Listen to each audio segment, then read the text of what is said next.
La région de l'Oriental regroupe près de 2 millions d'habitants, dont plus de 60% en milieu urbain, répartis à travers 6 préfectures et provinces.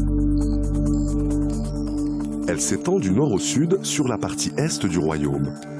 La côte offre, de Nador à Seydia, des plages magnifiques et des sites portuaires allant de l'activité commerciale à Nador au port de plaisance avec la marina de Seydia.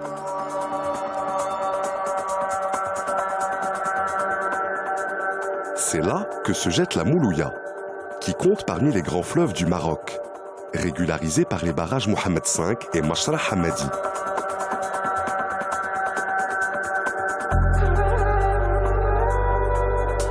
En s'éloignant de la côte vers le sud, la plaine des Trefa est séparée de celle des Angats par la chaîne des Bnisnassen, massif caractérisé par la présence de nombreuses grottes, dont celle du chameau et celle du pigeon.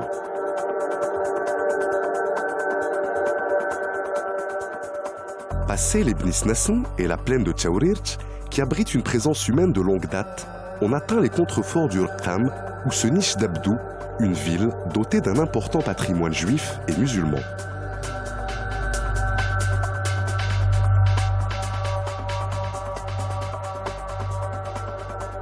En direction de l'extrême sud-est, le climat devient de plus en plus désertique. L'oasis de Figuig est la plus septentrionale du Maroc. Son originalité réside dans sa disposition urbaine, composée de 7 qsor fonctionnant de manière autonome dans la gestion de la palmeraie et de l'espace cultivable. Cette ville est également remarquable par le maintien des traditions et par son patrimoine architectural.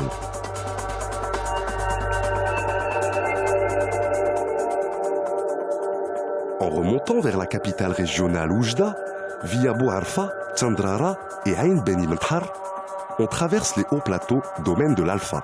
Cette plante, à vocation fourragère pour les ovins et les dromadaires, est indispensable à la protection des sols compte tenu de son faible taux de multiplication. Les zones alphatières couvrent plus de 2 millions d'hectares, soit 80% du couvert forestier de la région. Sous l'effet des vents violents du désert, de nombreuses plantes ont un port en boule, tel le chou-fleur de Bouhammama, plante endémique de la région de Figuig.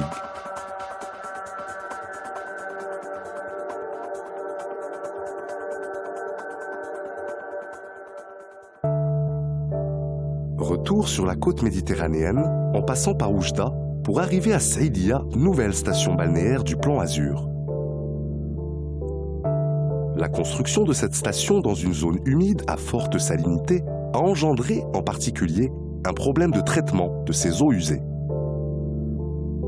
D'importantes dégradations sont constatées, allant de la pollution des plages à la déforestation, en passant par les pollutions d'origine industrielle, en particulier dans la région de Jarada, dont les mines d'anthracite sont fermées. Friches industrielles et terrils lessivés par les eaux pluviales posent un réel problème environnemental, auquel s'ajoute la pollution de l'air par les fumées de la grande centrale thermique, dont la puissance est de 165 MW. Comme dans beaucoup d'autres régions du Maroc, il existe dans l'Oriental un important phénomène d'érosion par ruissellement qui se produit là où le couvert végétal a disparu.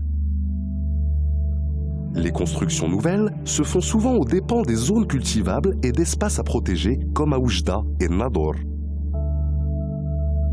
La grande lagune de Bouerg, appelée également lagune de Nador ou Marchika, couvre 11 500 hectares sur 25 km de long.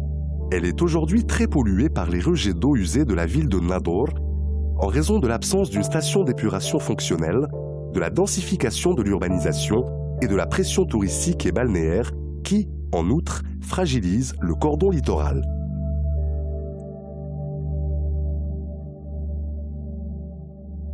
Face aux problèmes constatés, la région s'inscrit dans une démarche de réponse s'appuyant sur un plan régional et déclinant les grandes stratégies nationales.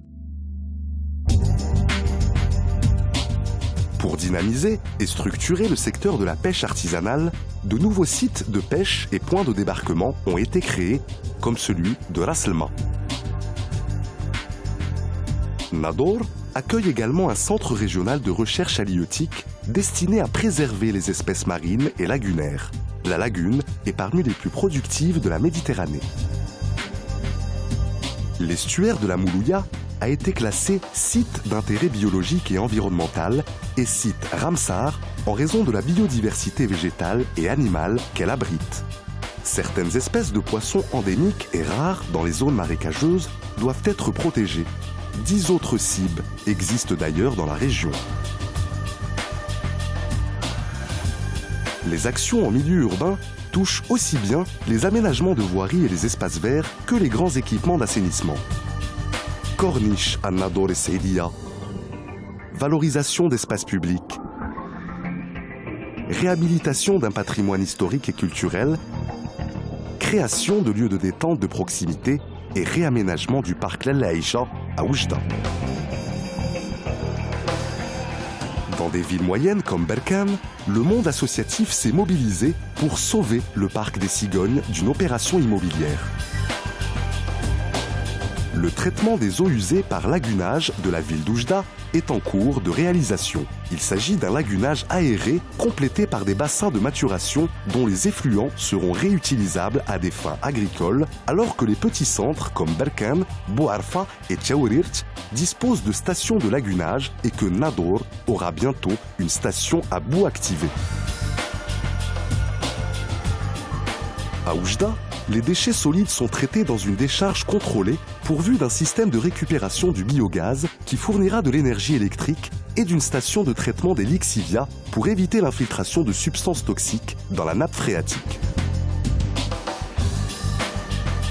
Les villes de Berkane et Figig possèdent également une décharge contrôlée, celle de Nador étant en cours de réalisation. Pour faire face aux inondations dévastatrices qu'a connues Oujda, les eaux de crue de l'Oued-Isli et de ses affluents sont canalisées dans un tunnel d'1 kilomètre de long. La ville est dotée d'un système d'alerte d'inondation. À Jrada, la réhabilitation des terrils a été entreprise par des plantations d'arbres qui, à terme, formeront des forêts.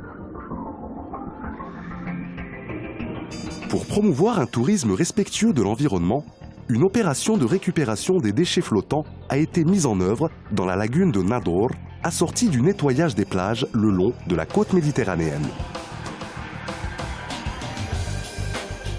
Le projet touristique de Marchika, prévu en grande partie sur un cordon littoral fragile, fait le pari de concilier développement touristique responsable et préservation d'un milieu naturel de qualité.